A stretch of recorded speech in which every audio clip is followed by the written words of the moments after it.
We are here at 4 Mile Farms LLC, just outside of the corporation limits of Jackson, Ohio, where Secretary of State Frank LaRose stopped by to visit with local farmer Dylan Newsom, not only to take a tour of the farm and to discuss some of the challenges facing farmers, especially young farmers these days, but to incorporate and officially establish his business in the state registry. He was kind of wanting to meet with somebody that was younger, ambitious, into the agricultural industry, which, at this day and age, there's not too many young farmers.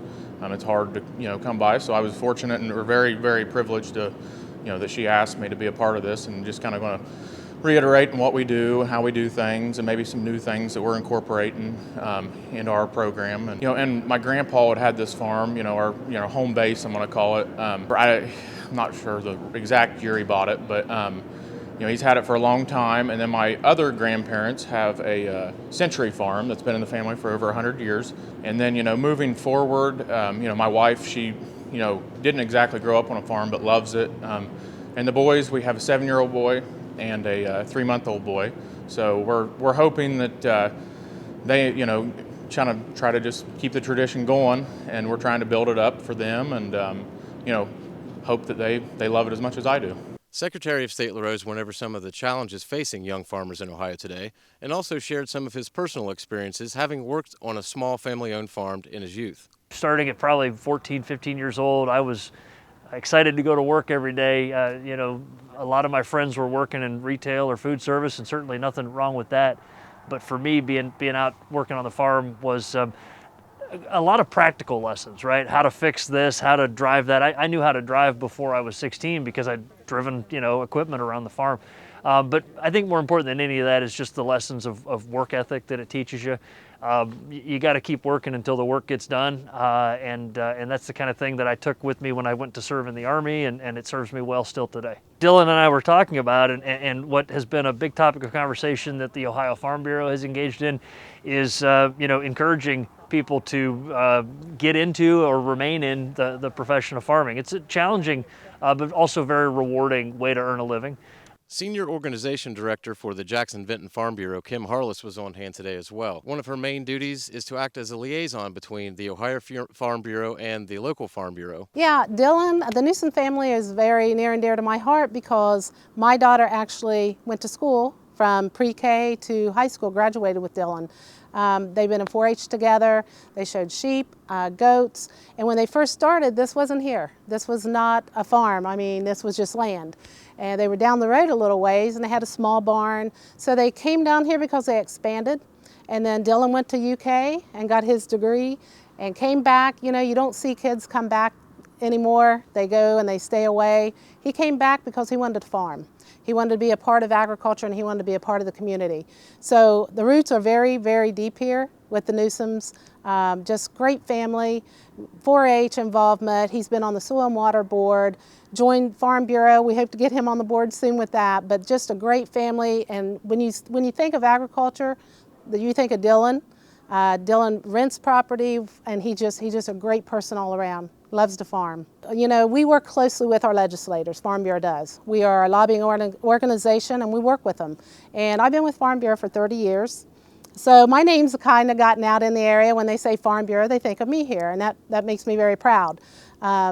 So when he told me he wanted to talk a little bit about agriculture and young ag people, and maybe the new and current things they're doing, farming, I instantly thought of Dylan, because Dylan is such a go-getter. He's always, he's very modern. Technology is important to him.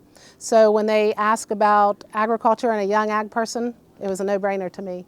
Secretary of State LaRose went over not only his role in the business community, but also discussed some of the particulars of his election duties, and more particularly what went down last year with regard to one of the most challenging years ever with regard to elections in the state of Ohio.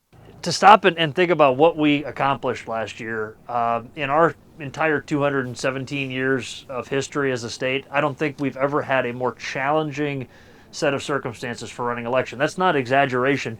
When you, obviously the pandemic and all of the challenges that go along with that, everything about elections administration is about gathering people together in a specific place and exchanging things back and forth, and so that we had to have the right health and safety standards in place.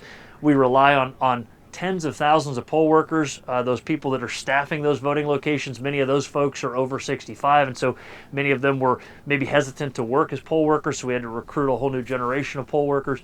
But there was also this challenge that we faced about this really sort of dynamic political environment with false information swirling from a variety of different sources, and so making sure that people had accurate information about how to be a voter. You take all of that and put it together, it's never been harder to run an election.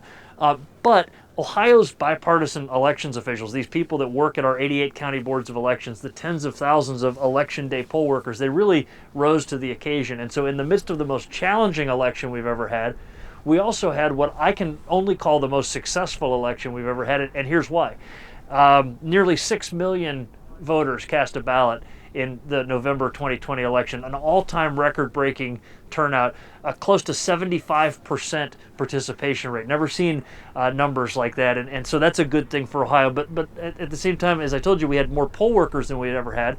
People that stepped up for the first time in their lives and volunteered to be an election day poll worker and did the training and were ready to go. 56,000 Ohioans were ready to staff those polling locations to make sure that every polling location was fully staffed. We had 59% of the ballots were cast before the polls even opened on election day. So all-time record-breaking numbers for early and absentee voting, and it ran very smoothly in Ohio. And then a number that a lot of people don't pay attention to, but one that really mattered a lot to us, is that the rejection rate for people making a mistake on their ballot and having it rejected, that normally is around 1%. People fill out their absentee ballot return envelope wrong or what have you. And we did some very proactive things to help drive that number down because we knew we were going to see more absentee voting than we'd ever seen. And so we wanted to redesign the form, make it more intuitive, the instruction sheets, the envelopes, all of that stuff, to make it easier for people to use. And that number that is normally around 1%, we drove that down to 0.42. So we cut it more than in half. And so with all of those kind of metrics, this was clearly, to me, the 2020 election was the most successful election we've ever had. And here's the bottom line. This is how elections are supposed to work. Whether your favorite candidate wins or loses, you should be able to have confidence that it was a fair and honest contest. And that's exactly what we do in Ohio. I think in a lot of ways, Ohio has proven an example for the rest of the country to follow. This has been Phil Buffington from Total Media at 4 Mile Farms, LLC.